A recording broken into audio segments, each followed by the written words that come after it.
കോൺഗ്രസിന്റെ പ്രതിനിധികളായി എം.എൻ. കാരശ്ശേരി മുതൽ രാജ്മോഹൻ ഉണ്ണിത്താൻ മുതൽ നമ്മുടെ നാട്ടിൽ രമേശ് ചെന്നിത്തല മുതൽ വി.ഡി. സതീശൻ മുതൽ ഡോക്ടർ ആശ മുതൽ ഷാനിമോൾ ഉസ്മാൻ മുതൽ ബിന്ദു കൃഷ്ണ മുതൽ കേരളത്തിലെ കോൺഗ്രസിന്റെ അഭിമാന മുഖങ്ങളായി കോൺഗ്രസ് അവതരിപ്പിക്കുന്ന എത്ര പേരുടെ വാചകങ്ങളുണ്ട്? അവർ CPIM കണിയാണോ? മനോരമയുടെ വാർത്താ മാധ്യമമായിട്ട് ഇത് വീക്ക് പ്രസിദ്ധീകരിച്ച കോൺഗ്രസ് മുൻ എംപിയുടെ മകളുടെ AICCക്കുള്ള പരാതി ഒരു CPIM കണിയാണോ?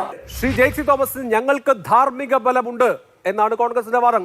കൃത്യമായി ഞങ്ങൾ നടപടിയെടുത്തിട്ടുണ്ട്. ഞങ്ങളുടെ ബോധ്യത്തിന്റെ അടിസ്ഥാനത്തിലാണ്. അതിൽ യാതൊരു മാറ്റവുമില്ല. സമാനമായ വിധത്തിൽ നടപടിയെടുക്കാനുള്ള കെൽപ്പ് അപ്പുറത്താർക്കുമില്ല എന്നുകൂടിയാണ് കോൺഗ്രസ് പറഞ്ഞു വെക്കുന്നത്.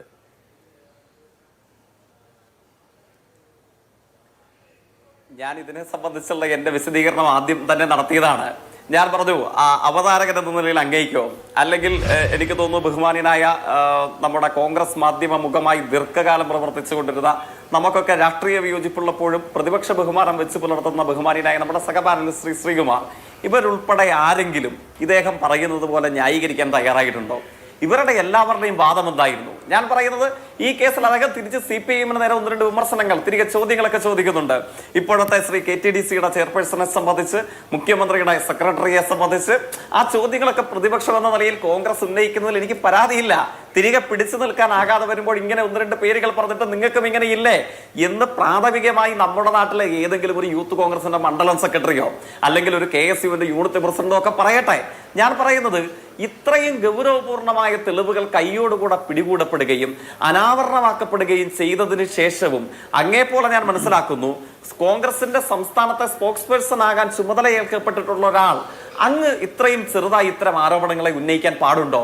ഈ ഗൗരവമുള്ള ഒരു 10 കാര്യങ്ങൾ ഒരേ തവണ പല ആളുകളും ആവർത്തിച്ച് ചോദിക്കുമ്പോൾ അദ്ദേഹം നമ്മൾ പറയുന്നത് അരിയത്ര എന്നാണ് കോൺഗ്രസ് നേതാവിനോട് ചോദിക്കുന്നതെങ്കിലും പയറഞ്ഞാഴി എന്ന് മാത്രമേ അദ്ദേഹത്തിന് പറയാൻ അറിയൂ.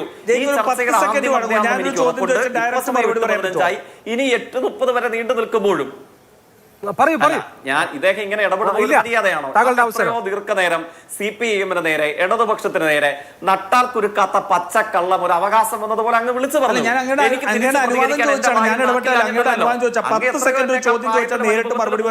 രാഷ്ട്രീയ പ്രവർത്തകനാണ്, കോൺഗ്രസിന്റെ സംസ്ഥാന സ്പോക്സ് പേഴ്സണായി നമ്മളുടെ മുമ്പാകെ നിൽക്കുന്ന ആങ്കർ ഇടപെടുമെന്നാണ് ഞാൻ കരുതുന്നത്. എനിക്ക് ചർച്ച അലമാക്കാൻ താല്പര്യമില്ല. അദ്ദേഹം ഇടപെട്ടുവാണ്, ഞാൻ അവസാനിപ്പിക്കാം. എനിക്ക് സമയം അനുവദിച്ചാൽ മതി. ഇങ്ങനെ ഒരു ചർച്ച അലമാക്കുന്നതിനോട് എനിക്ക് താല്പര്യം. ഇപ്പൊ വേറെ ആരും പറയുന്നില്ല. ഞാൻ പറഞ്ഞു വരാൻ സൂചിപ്പിച്ച കാര്യം ഇത്രയേ ഉള്ളൂ. 1000 തവണ കോൺഗ്രസ് നേതാക്കളോട് അരിയത്രേ ഈ പീഡകനെ കേരളത്തിന്റെ രാഷ്ട്രീയ ചരിത്രത്തിലെ ഏറ്റവും വലിയ അസാമാന്യമായ ക്രിമിനലൈസ്ഡ് ആയിട്ടുള്ള ഈ സെക്ഷൽ പെർവേർട്ടിനെ നിങ്ങൾ എന്തു ചെയ്യും എന്ന് ചോദിക്കുമ്പോൾ അദ്ദേഹം പറയുന്നു ശബരിമല. വേറൊന്നും അദ്ദേഹത്തിന് പറയാനില്ല. ഞാൻ മനസ്സിലാക്കുന്നത് അത് അദ്ദേഹത്തിന്റെ വ്യക്തിപരമായ കുഴപ്പമായിരിക്കില്ല. ഈ ക്രിമിനലൈസ്ഡ് സെക്ഷൽ പെർവേർട്ട് എന്ന ആഗോള അധമനെ ന്യായീകരിക്കാൻ വിധിക്കപ്പെട്ടിട്ടുള്ള അപൂർവം കോൺഗ്രസ്സുകാർ അനുഭവിക്കുന്ന ദുര്യോഗമാണ്. എനിക്ക് അദ്ദേഹത്തോട് സഹതാപമുണ്ട്. ആങ്കറും പ്രേക്ഷക സമൂഹവും മനസ്സിലാക്കേണ്ടത് എന്താണ്? മുമ്പ് സാധാരണഗതിയിൽ അതിശോക്തി കലർന്ന ഒരു കൗതുകം എന്നതുപോലെ പറയുമായിരുന്നു. കണ്ണൂരിൽ ദിനേശ് ബിയുടെ സഹകരണ സംഘം ആരംഭിച്ചത് കണ്ണൂർ ജില്ലയിലെ AKG സൂപ്പർ സ്പെഷ്യാലിറ്റി ആശുപത്രിയെ സഹായിക്കാൻ വേണ്ടിയിട്ടാണ് എന്ന് പറയുന്നത് പോലെ അതിശയോക്തി കലർന്ന ഒരു പച്ചക്കള്ളം പരമമായ പരിഹാസ്യമാണ്.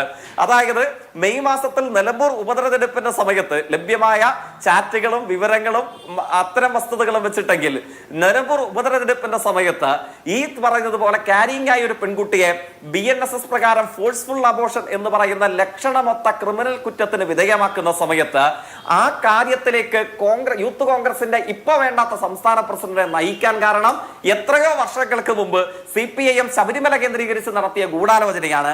ആ ഗൂഢാലോചന പുറത്തു വരുന്നതിന് കൃത്യം ഒരു 14 മാസങ്ങൾക്ക് മുമ്പ് ഒരു പെൺകുട്ടിയെ ചട്ടം കെട്ടി യൂത്ത് കോൺഗ്രസ് നേതാവിനെ വശീകരിക്കാൻ പറഞ്ഞയക്കുകയും അതിൽ വശവതരായിട്ടുള്ള യൂത്ത് കോൺഗ്രസ് നേതാവ് ഈ ചുഴിയിൽ പെട്ടുപോകുകയും ശബരിമല കള്ള പുറത്തു വന്നപ്പോൾ ആ ആയുധമെടുത്ത് CPIM പ്രയോഗിക്കുകയും ചെയ്തു എന്ന് പറയുന്നതാണ്. അതായത് എത്ര പരിഹാസ്യമാണ് കോൺഗ്രസ് നേതാവെ. കണ്ണൂർ ദിനേശ് ബിഡി ആരംഭിച്ചത് AKG ആശുപത്രിയെ സഹായിക്കാനാണ് എന്ന് വിളിച്ചു പറയുന്ന പരിമിത വിഭവന്മാർ, അല്പബുദ്ധികളുടെ നിലവാരം പോലും അങ്ങേക്ക് ഇല്ലാതായി പോയല്ലോ എന്നെനിക്ക് സഹതപിക്കുക മാത്രമാണ്. അങ്ങ് മനസ്സിലാക്കുന്നില്ലേ ഈ കേരളത്തിൽ എത്രയോ പ്രധാനപ്പെട്ട അടിയുറച്ച ആദരണീയനായ എം എൻ കാരശ്ശേരി നമ്മളുടെ മുമ്പിൽ അദ്ദേഹത്തിന്റെ പ്രതികരണം എന്തായിരുന്നു? ആദരണീയനായ CWC അംഗം കൂടിയായിട്ടുള്ള കേരളത്തിന്റെ മുൻ പ്രതിപക്ഷ നേതാവ് അദ്ദേഹത്തിന്റെ പ്രതികരണം എന്തായിരുന്നു? ഇപ്പോഴത്തെ ലീഡർ ഓഫ് ഒപ്പോസിഷൻ എന്ന് വിളിക്കപ്പെടാൻ കഴിയുന്ന പ്രതിപക്ഷ നേതാവ് അദ്ദേഹത്തിന്റെ പ്രതികരണം എന്തായിരുന്നു? ഇപ്പോഴത്തെ കാസർഗോഡ് പാർലമെന്റ് മെമ്പറായിട്ടുള്ള കോൺഗ്രസ് നേതാവ് അദ്ദേഹത്തിന്റെ പ്രതികരണം എന്തായിരുന്നു? ഇത് CPM ഗൂഢാലോചന, CPM ഞങ്ങൾ ആക്ഷേപിക്കും, വിട്ടേര്. കോൺഗ്രസിന്റെ പ്രതിനിധികളായി എം എൻ കാരശ്ശേരി മുതൽ രാജ്മോഹൻ ഉണ്ണിത്താൻ മുതൽ നമ്മുടെ നാട്ടിൽ രമേശ് ചെന്നിത്തല മുതൽ VD സതീശൻ മുതൽ ഡോക്ടർ ആശ മുതൽ ഷാനിമോൾ ഉസ്മാൻ മുതൽ ബിന്ദു കൃഷ്ണ മുതൽ കേരളത്തിലെ കോൺഗ്രസിന്റെ അഭിമാന മുഖങ്ങളായി കോൺഗ്രസ് അവതരിപ്പിക്കുന്ന എത്ര പേരുടെ വാചകങ്ങളുണ്ട്? അവർ CPIM കണിയാണോ? മനോരമയുടെ വാർത്താ മാധ്യമമായിട്ട് ഇത് വീക്ക് പ്രസിദ്ധീകരിച്ച കോൺഗ്രസ് മുൻ എംപിയുടെ മകളുടെ AICCക്കുള്ള പരാതി ഒരു CPIM കണിയാണോ? പത്തനംതിട്ട ജില്ലയിലെ കോൺഗ്രസ് നേതാവിന്റെ പരാതി ഒരു CPIM കണിയാണോ? മാർക്ക് റേറ്റിംഗിൽ ഒന്നാം സ്ഥാനത്ത് നിൽക്കുന്ന ഒരു ചാനലിന്റെ റിപ്പോർട്ടറുടെ പരാതി ഒരു CPIM കണിയാണോ? അങ്ങ് മനസ്സിലാക്കേണ്ടത് വർഗീയത മുഖമുദ്രയാക്കി വെച്ച ചാനലിന്റെ മറ്റൊരു റിപ്പോർട്ടറുടെ പരാതി ഒരു CPIM കണിയാണോ? ഇതൊക്കെ മനസ്സിലാക്കിയിട്ട് വേണം അങ്ങ് പറയാൻ.